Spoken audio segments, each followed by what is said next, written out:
Min never had the right to choose his fate. From the moment he existed as a faint heartbeat in his mother's womb, his destiny had already been marked. He was born with the 9-yang constitution, a physique so rare that it appeared perhaps once in several centuries. To righteous cultivators, it was a blessing of heaven. To those who walked the path of heresy, it was a priceless vessel, one worth any sin, any slaughter. Yet at that time, Min was nothing more than an unborn child, unaware that his very existence was already a crime. His mother was an ordinary village woman who had lived her entire life far from the world of cultivation. She knew nothing of yin and yang, nothing of fate or forbidden arts. When she became pregnant, her life was filled with simple hopes, harvests, family meals, and the anticipation of a child who would one day run freely through the mountain paths. But during the 7th month of her pregnancy, strange things began to happen. At night, she dreamed of scorching sunlight and burning winds. She often woke drenched in sweat, clutching her belly as if something inside was struggling violently. Sometimes she heard whispers outside the house, carried by the wind, as though unseen eyes were watching her from the darkness. Still, she believed it was merely the hardship of pregnancy and thought nothing more of it. She did not know that someone had already noticed her child. That person was Zhang Buku. Once a cultivator of some renown, Zhang Buku had long since fallen into the path of demonic arts. His lifespan was nearing its end, his body rotting from within. Years of forcibly stealing fortune and vitality had left him crippled, his foundation shattered. Desperate to survive, he searched endlessly for a way to defy heaven. Then, by chance, he sensed it. A fetus carrying pure, overwhelming yang energy, unstained, flawless, and perfectly suited for body possession. From that moment on, Min's family became nothing more than pieces on Zhang Buku's chessboard. When the day of childbirth arrived, disaster struck. Min's mother suffered a terrifyingly abnormal labor. The yang energy within the child surged violently, disrupting her blood and organs. The midwives were helpless as blood soaked the old wooden bed. Her screams echoed through the village until they faded into silence. Moments later, Min was born. His cry was weak, almost fragile, but it pierced the air like a final accusation. His mother, however, never opened her eyes again. The villagers said she died from complications during childbirth. No one knew that Zhang Buku had secretly interfered, suppressing her life force to ensure the child survived while the mother did not. To him, this was a necessary sacrifice. The tragedy did not end there. Min's father had been a strong, hard-working man. After his wife's death, he became hollow, as though his soul had been torn away. Zhang Buku approached him under the guise of a wandering Taoist offering comfort and remedies. He advised the grieving man to eat certain wild mushrooms to restore vitality. Those mushrooms had been tampered with. A few days later, Min's father collapsed inside the family home, his body convulsing violently. Foam spilled from his lips as his life slipped away. By the time the villagers arrived, he was already dead. The cause of death was labeled mushroom poisoning, a common accident in mountain villages. No one questioned it. Within a month, Min lost both parents. But the blade of fate was not yet satisfied. His grandparents, already frail with age, were crushed by grief. Night after night, their sleep was plagued by nightmares, visions of blood, crying infants, and shadows lurking behind the house. their spirits were gradually eroded by fear and despair, unknowingly influenced by Jongbuk's soul-dispersing techniques. One morning the villagers discovered the old couple hanging from an ancient tree behind the Yo mountain. Their eyes were wide open, frozen in terror. The conclusion was simple: they could not bear the loss and chose death. In truth, their minds had been pushed beyond the brink. Thus, an entire family vanished in silence. Lu Min, not yet a month old, became the only orphan in the village. People looked at the infant with a mix of pity and dread. Some whispered that he carried a cursed fate, that his birth had taken 4 lives. Others avoided him entirely, fearing misfortune. No one was willing to raise him long term. And then, once again, Jongbuk appeared. This time, he presented himself as a kind, elderly Taoist traveling the countryside. He spoke gently of compassion and destiny, claiming that he could not bear to see such a pitiful child left to die. Relieved, the villagers handed Lu Min over to him, even giving him some money for the journey. Before leaving, they said only one thing: if you cannot raise him, do not bring him back. Just leave him in the mountains. Jongbuk accepted with a nod. As he carried the infant away, a cold smile flickered across his aged face. To him, Lu Min was not a tragic orphan. He was a perfect vessel. From that moment on, Lu Min's life no longer belonged to himself. Every breath he took, every year he grew, every drop of blood in his veins existed for one purpose alone: to prepare for the day when everything he was would be stolen. The tragedy of Lu Min did not begin at birth. It began long before he ever opened his eyes. And it was far from over.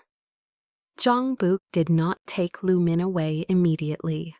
For several days he remained in the village, carefully crafting his role.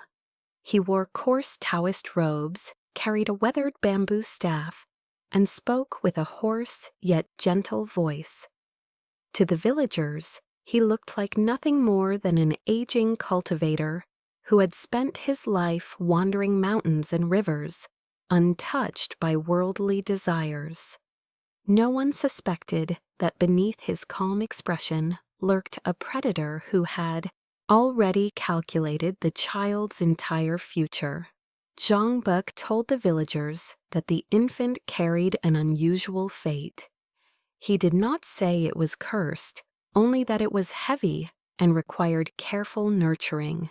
He claimed that ordinary families would be unable to raise such a child safely, but under proper guidance, the boy might survive and even flourish. His words struck a perfect balance between warning and hope. To people who wanted nothing more than to rid themselves of misfortune without appearing heartless, Jongbuk was a gift from heaven. Thus, Lu Min was taken away without resistance. From that day forward, Jongbuk became his master. Lu Min grew up in a remote Taoist compound hidden deep in the mountains. The place was simple but clean: stone paths, old wooden halls, incense drifting constantly through the air. To a child who had lost everything, it felt like a refuge. Jongbuk treated Lu Min with deliberate care. He fed him well, taught him to read, and instructed him in basic Taoist principles. He never raised his voice and rarely showed anger. When Lu Min cried from nightmares, Jongbuk would sit by his bed and softly recite calming scriptures until the boy fell asleep again. To an orphan, such kindness was overwhelming. Lu Min gradually came to believe that heaven had not completely abandoned him. Though his parents were gone, he had been given a master, perhaps even a second father. Jongbuk encouraged this belief. He often spoke of fate and gratitude, reminding Lu Min that without him, the boy would have died in the village long ago. He emphasized that life itself was a debt that must be repaid. Lu Min listened carefully and remembered every word, carving those teachings deep into his heart. He never questioned his master's intentions, not even when the strange rituals began. When Lu Min turned 6, Zhang Buk told him the truth, or at least a version of it. He explained that Lu Min had been born with an excess of yang, energy. Such power, Zhang Buk claimed, was dangerous to a young body. If left unchecked, it would burn his organs from within, shortening his life. The only way to survive was to release this energy regularly. The method sounded simple. Once every month, during the night of the full moon, Lu Min was instructed to bite the tip of his tongue and let a small amount of blood drip into a porcelain cup. Zhang Buk would then burn talismans, chant incantations, and dispose of the blood afterward. "This is to save your life," Zhang Buk said calmly. "If you endure this, you will live. If you refuse, you will die young." Lu Min believed him without hesitation. The pain was sharp but brief. Blood tasted metallic and warm.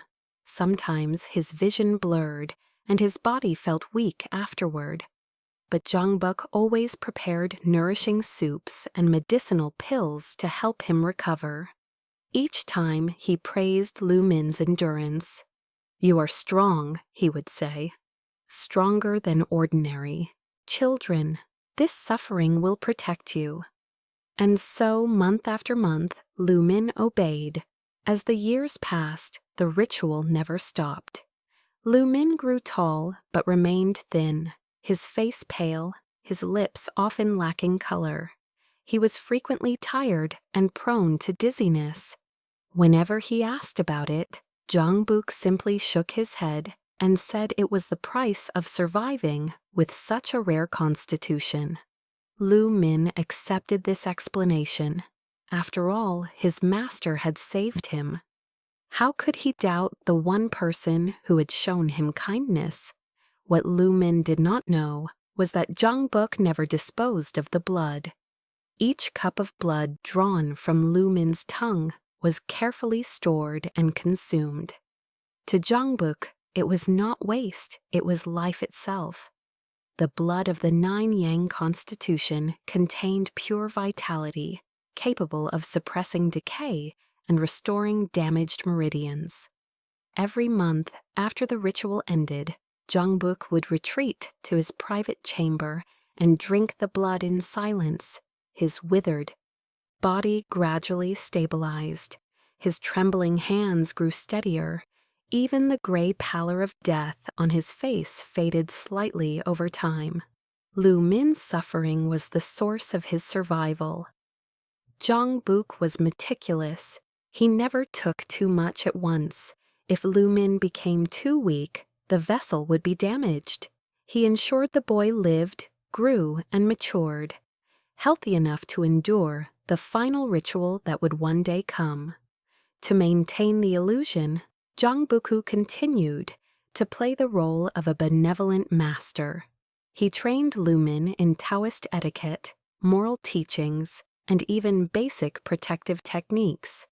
Never anything that would allow the boy to detect demonic energy or question deeper truths. He fed Lu Min just enough truth to keep him obedient. "Your body is special," Zhang Buk would say. "Others would kill you for it. Only here are you safe." Those words became shackles.